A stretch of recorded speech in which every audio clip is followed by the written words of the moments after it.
नमस्कार, कश्मीरी पंडित कल्चर में मैं उज्जवल हांडू आपका स्वागत करती हूँ। विवाह या यज्ञोपवीत जैसे संस्कार के कुछ दिन पहले से ही हम अपने घर में कई अन्य कार्यक्रम जैसे सात लिवुन, मस मुसरुन, लिवुन, क्रोल खारुन, मंजरात, दुर्बत, दिवगुन, लग्नचीर आदि करते हैं।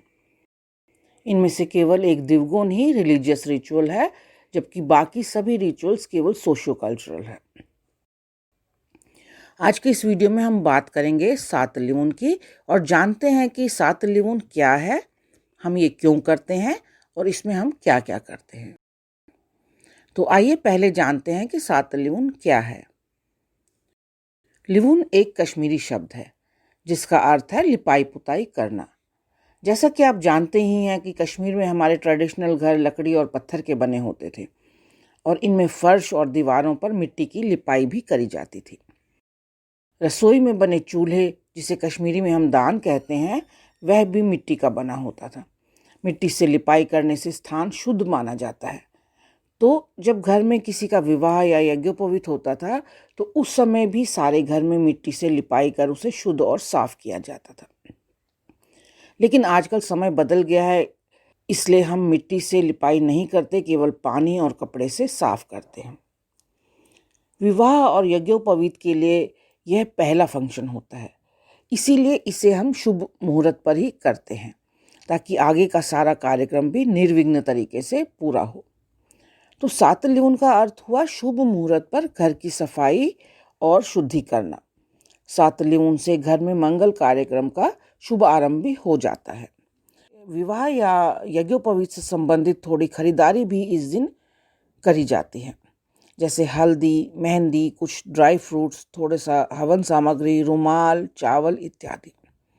इस सामान को बाद में बाकी सामान के साथ मिला दिया जाता है और इस शादी के समय इस्तेमाल में लाया जाता है। इस दिन बुआ दरवाजे पर मेहंदी से ओम भी लिखती है। सात लिवुन किए बिना किसी को निमंत्रण भी नहीं दिए जा सकते, इसलिए विवाह या यज्ञोपवीत से 2-2.5 महीने पहले ही सात लिवुन कर लिया जाता है ताकि हमारे पास निमंत्रण देने का और बाकी सभी तैयारियां करने का पर्याप्त समय रहे। तो इस प्रकार आपने देखा कि यह एक साधारण लेकिन महत्वपूर्ण रिचुअल है।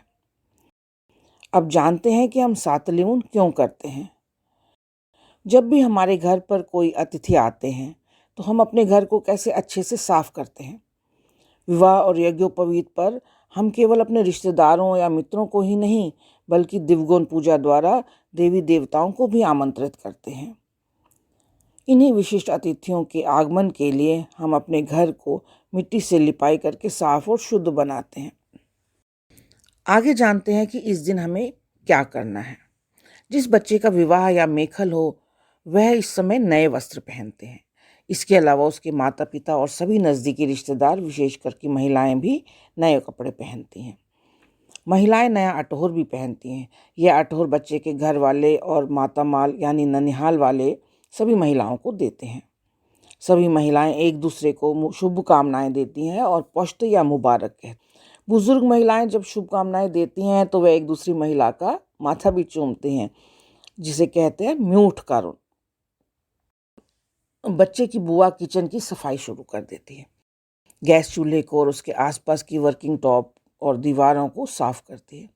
जैसे ही वह सफाई करना शुरू करती है, कोई कन्या उनके दाएं कंधे पर चावल से भरी एक थाली 3 बार लगाती है। इस थाली में चावल के अलावा वर मसाला टिक्की, नमक और पैसे भी रखे जाते हैं, जो कि बाद में बुआ को दिए जाते हैं। इसे ज़ैंगियुन कहा जाता है। इस समय महिलाएं एक दूसरे को इस्बन भी लगाती हैं। कहते हैं कि इस्बन जलाने से नजर नहीं लगती। कश्मीरी पंडित परिवारों में शुभ कार्यों में इस्बन जरूर जलाया जाता है। सभी महिलाओं के पास इस्बन की पोटली रहती है। कांगड़ी में जलते कोयले पर पड़ते ही जहां एक और इस्बन की खुशबू सारे वातावरण को महका देती है, वहीं दूसरी ओर ये वातावरण को शुद्ध भी करती है। इसलिए सात लिवुन के दिन हमें अपने घर में कांगड़ी, कच्चे कोयले और इस्बन भी तैयार रखना है। महिलाएं इस समय वनून का गान भी करती हैं। इसके लिए हमें वनून की किताब या कैसेट्स भी तैयार रखनी है। जब वर बनकर तैयार हो जाए तो जिस बच्चे का विवाह या मेखल हो तो उसे बिठाकर प्रेपुन भी किया जाता है। प्रेपुन शुरू करने से पहले उसे जंग थाली लगाई जाती है।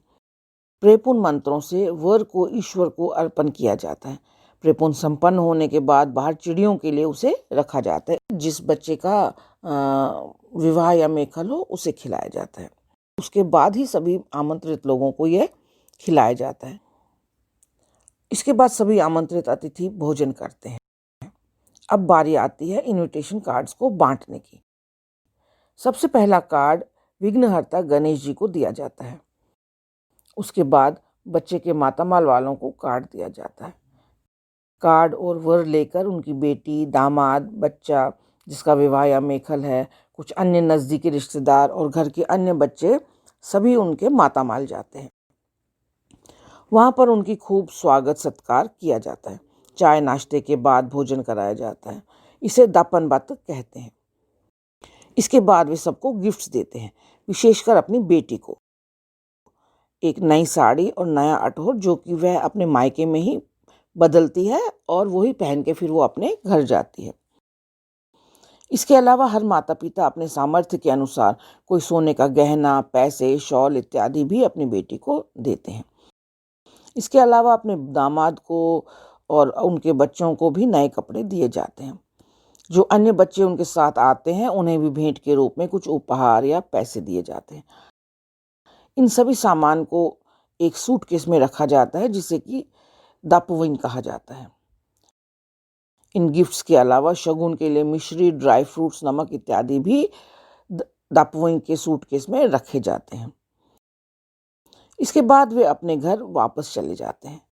अगर यजमान बाई का मायका उस शहर में ना हो तो किसी अन्य रिश्तेदार जैसे भाई, बहन, चाचा आदि के घर भी जा सकते हैं या फिर शगुन के लिए मंदिर में ही चले जाते हैं। शाम के समय परिवार के लोग मिलकर नाचते गाते हैं। घर में पहली बार तुम्बक नर बजाई जाती है। कुछ लोग तो गाने वाली पार्टी को भी बुलाते हैं। पहले समय में सातलेउन से ही विवाह के दिन तक हर रोज रात के समय गाने गाए जाते थे और तुम्बक नर बजाई जाती थी। लेकिन आजकल हम हर दिन मिलकर गाने का प्रोग्राम नहीं कर सकते हैं, इसलिए हम हर दिन तुम्बक नर 2-3 बार ज़रूर बजाते हैं। यहाँ पर मैं यह भी बताना चाहती हूँ कि सातलेउन के बाद परिवार के लोग किसी भी अशुभ कार्य में सम्मिलित नहीं होते, विशेषकर कि महिलाएं। तो यह था सातलेउन पर मेरा आज का वीडियो। आशा करती हूँ आपको पसंद आया होगा। आप इसे लाइक और शेयर ज़रूर करें और मेरे सभी वीडियोस को सबसे पहले देखने के लिए मेरे चैनल को सब्सक्राइब करें और बेल आइकन दबाना ना भूलें। एक नए वीडियो के साथ जल्द ही आपसे दोबारा मिलती हूँ। तब तक के लिए नमस्कार।